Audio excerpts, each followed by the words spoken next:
کہ آپ نے فیصلہ کرنا ہے کہ مرزئی قادیانی چاہے لاہوری ہوں چاہے قادیان والے ہوں، یہ مرزئی کافر کیوں ہیں؟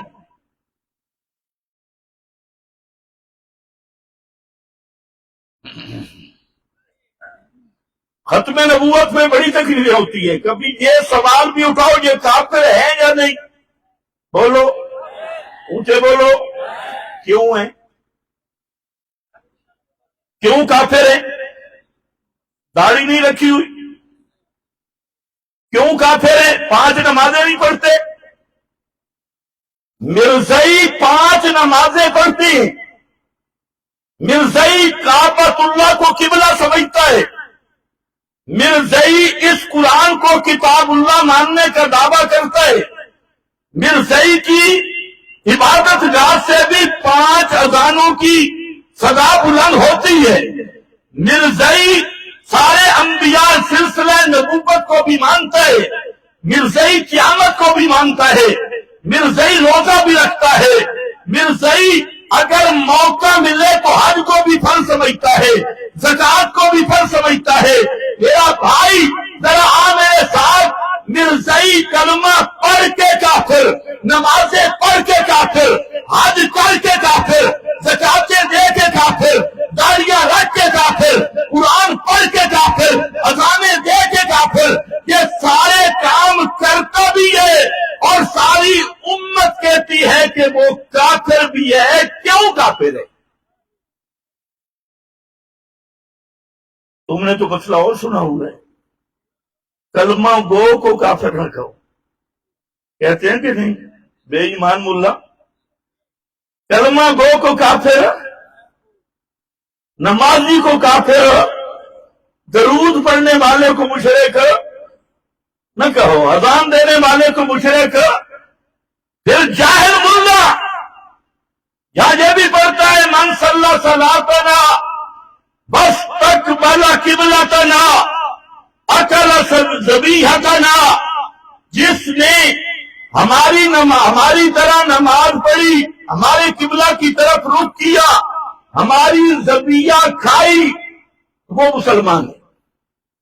حدیث تو ہے وہ مسلمان ہے، لیکن سوال ہے کہ مرزئی 5 نمازیں پڑھ رہا ہے، ہماری ذبیحہ کھا رہا ہے، قبلہ کی طرح منہ بھی کر رہا ہے، اور بڑا زور بھی ہے کہ میں مسلمان ہوں، اور یہ تمہیں مولوی غلط پٹی پڑھاتے ہیں اپنی تقریریں بنانے کے لیے کہ مرزئی محمد مصطفیٰ کو نبی نہیں مانتے۔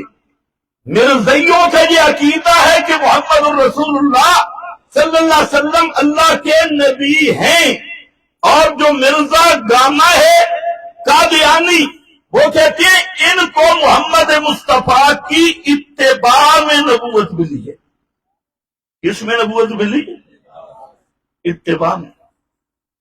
تو گویا لا الہ الا اللہ زبان سے پڑھا، محمد الرسول اللہ پڑھا، یہی وجہ ہے کہ بڑے بڑے سکالر زمانے کے جو مرزائیت کے وکیل ہیں، جیسے لاہور کا وہ چبل غامدی، اسی طرح جیلم کا چوہا جو ابھی جیل میں ہے، وہ اس طرح کے شتوگرے، ان کو بھی شک پڑ گیا کہ مرزا بھی کلمہ گو تھا، اس لیے اسے بھی کافر نہ کہو۔ تمہارا کیا فتویٰ ہے، کافر ہے یا نہیں؟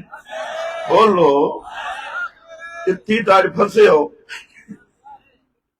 اے موڈ پکا ہویا کہ مسئلہ کھل بیسی، پوری کانفرنس کامیاب ہو جائے گی انشاءاللہ۔ مسئلہ سمجھنا ہے، اور جاؤ سوال کرو ملا سے کہ وجہ بتا ملا جی، نمازیوں کو کافر کہہ رہا ہے، کلمہ گو کو کافر کہہ رہا ہے، قبلہ کی طرف رخ کرنے والوں کو کافر کہہ رہا ہے، لمبی داڑھی والوں کو کافر کہہ رہا ہے، اونچی پگڑی والوں کو کافر کہہ رہا ہے، موٹی گردنوں والوں کو کافر کہہ رہا ہے، میٹھا میٹھا بولنے والوں کو کافر کہہ رہا ہے۔